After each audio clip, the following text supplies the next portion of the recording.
welcome back. This is Deadman Does Voice, the Rushikari channel. If you were not here last, it's been a while since the last time. We are here in the Mount&Blade Warband world of Coltrea, in the Roto capital of Jalkala. We have just started out, and we are about to take part in the tournament. Now, the Rodukes are led by King Gravith, which each kingdom has its own king, whatever. Anyway, whose symbol is a green flag, and the Rodukes are all green, by the way, just for that sake. And it's a green bear flag. So there he is, patrolling around his city. Going to join the tournament. And here you can place a bet on yourself, which I'm going to bet 100 dinars on me. And usually I'm pretty good at these, so we'll see how we do.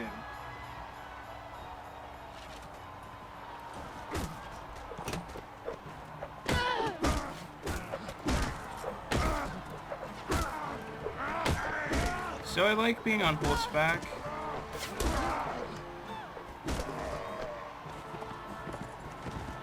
And when you're fighting in a situation like this, anything blue generally pertains to something that's happening for your troops.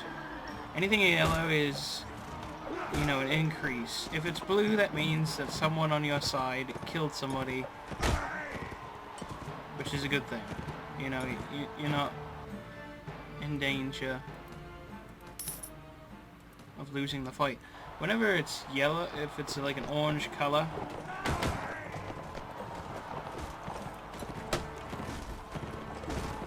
this is the whole trouble of lancing. And of course it's trying to figure out the precise timing, which I haven't really gotten back to. So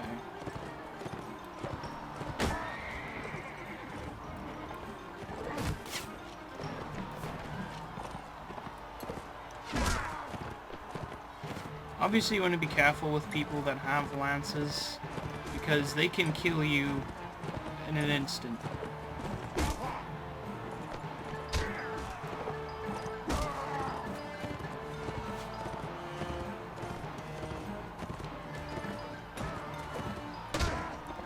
And of course, you also want to be careful of lances in the aspect that they can destroy a shield pretty quickly. So I'm gonna probably use all my money to place a bet on myself. I'm not even sure I'm gonna win, but I'm sure I'm gonna do something here, because I'm pretty badass when it comes to a two-handed weapon. And of course this guy's got himself trapped, and he's got a lance. Lances are not good in close quarter combat.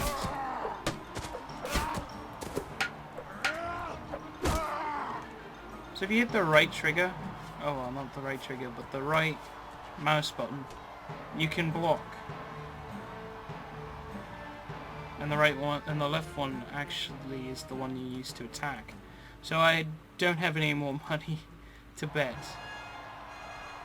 Of course, being an archer is probably one of the more interesting ways to start off a tournament, because now you become a target to anyone, really. I'm gonna probably try and kill this guy quickly.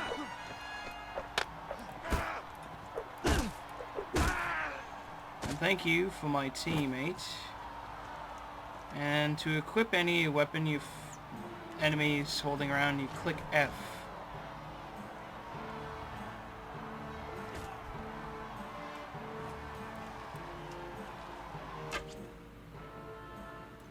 Alright, so that ended good for our side. This might just end up being unfair because we have someone on horseback, and I can't catch up to anybody.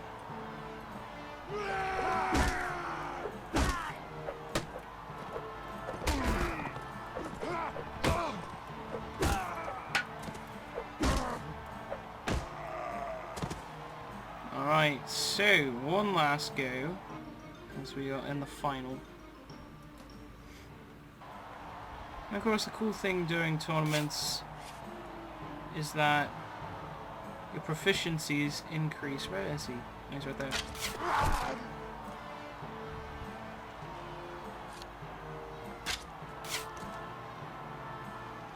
You gotta be careful too when you're shooting, because really anything can disturb you.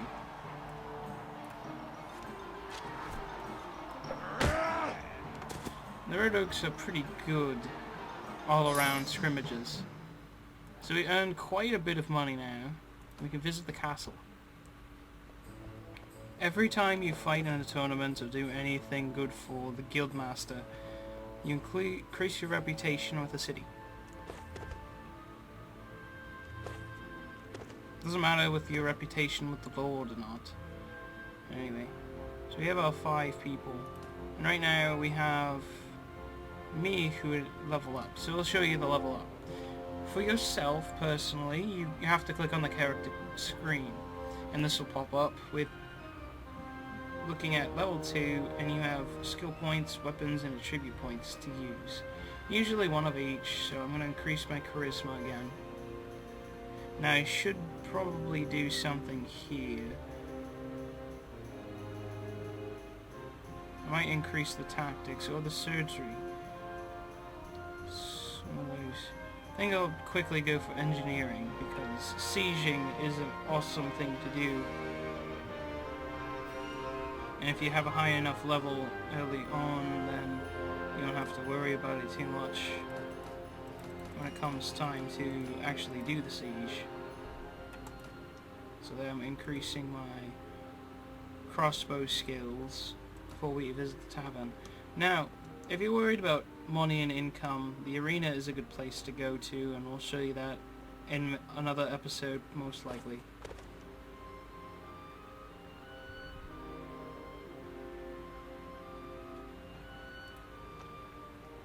But the quest was to go out and gather 5 men. I thought I collected 5 men. I mean, my party has 5 men and me. I guess we need to collect more. So, to Ibdalis then. Ibdalis, however you want to pronounce it.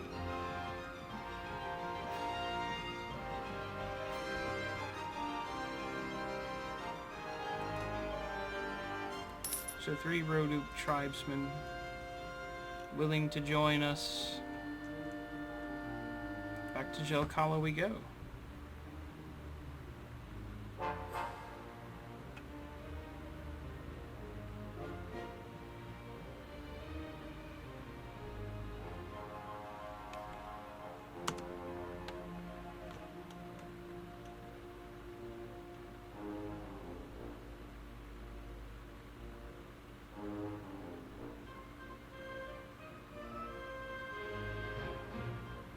So when you're on the main map and you're moving around, if you want to pause for any reason, or pause the movement, you just hit pause. And if you'd like to stay there for a while without setting up camp, just hold pause and time goes by. Let's finish this. And of course when nighttime hits, your whole movement slows down.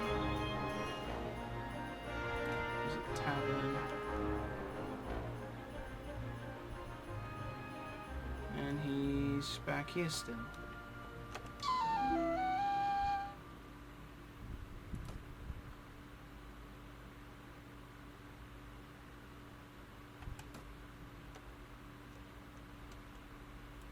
The quest log done.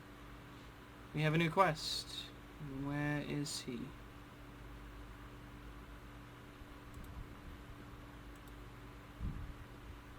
There he is. Now, before we continue, you can see this. It goes away. Things happen.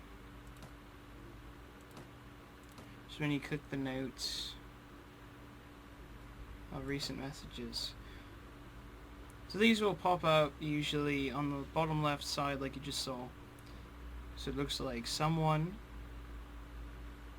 probably Count Marshard of the Swardians, was indicted for treason, and they just go into exile and instantly become part of another faction. So I'm right next to them.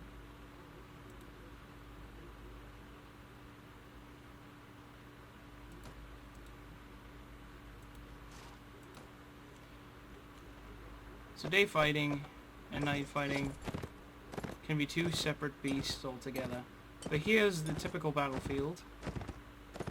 And typically when you start out, you are on horseback.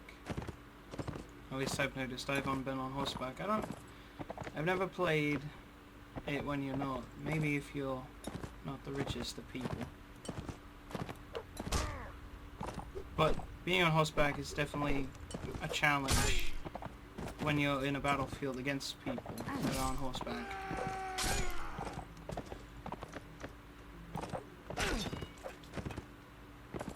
See if I can kill them before.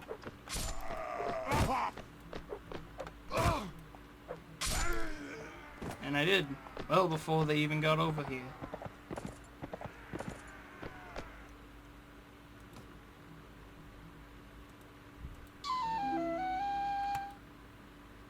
And afterwards you can take their stuff, but it's not really anything here worth taking. You also earn money and experience, and you can share it with the party, which is usually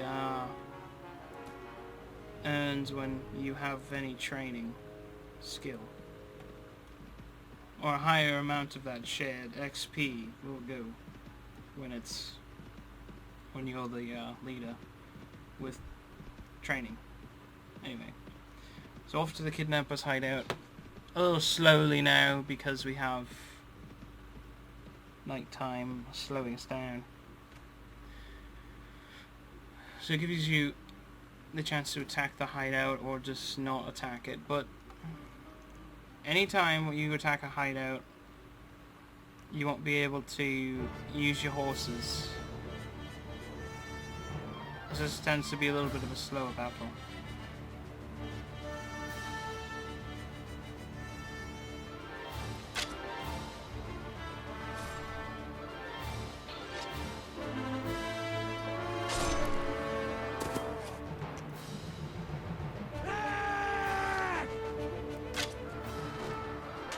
The crossbow isn't particularly accurate.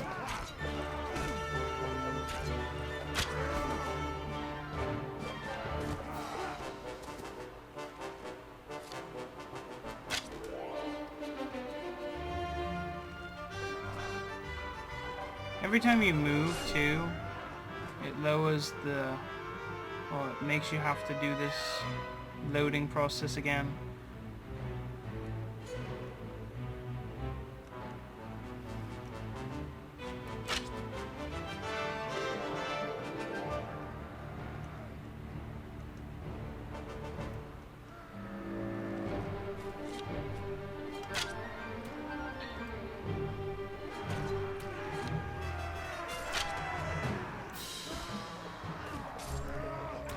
So he killed one of my Road Oak tribesmen.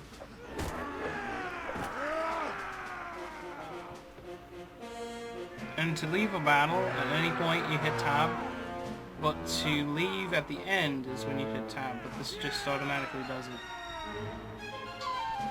And you find the merchant's brother.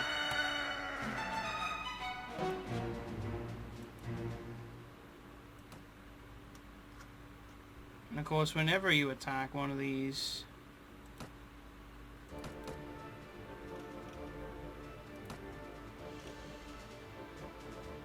you get to take all their loot. So I'm taking some woolen caps, you know, for the chance I ever get a companion.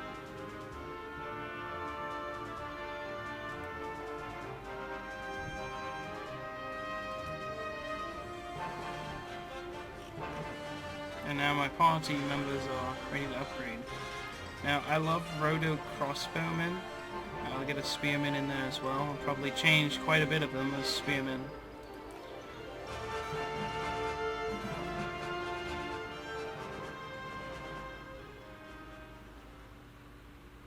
And you just travel on back and go visit the tavern.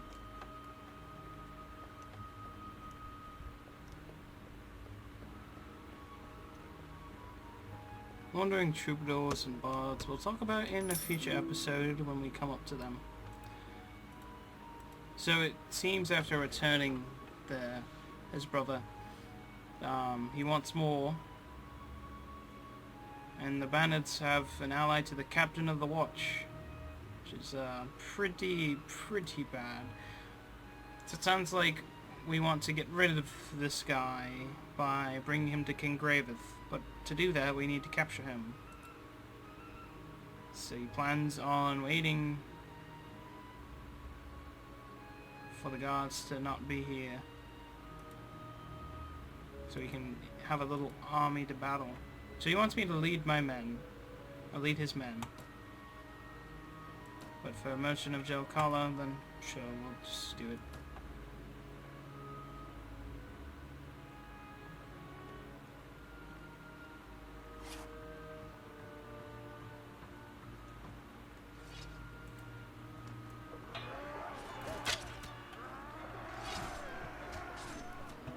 So the fighting begins, and it looks like these guys have just weighed lace to the town's women.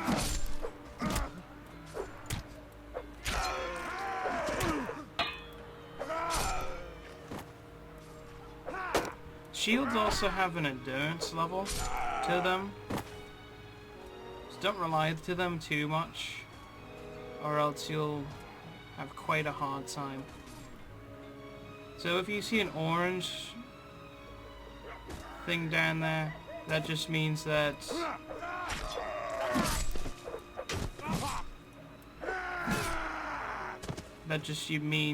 someone in your party just got knocked unconscious.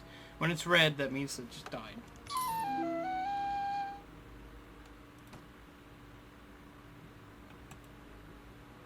Alright, well, I guess we'll see what happens to him and King Graveth. So for now we leave. We have not much business here anymore. Off to better things, maybe. So in another episode we'll cover that. But hope you all had fun. And thank you for watching. Please like and subscribe these videos. This is Deadman9001, the voice of the Gresham channel. Tune in next time for more Mount&Blade.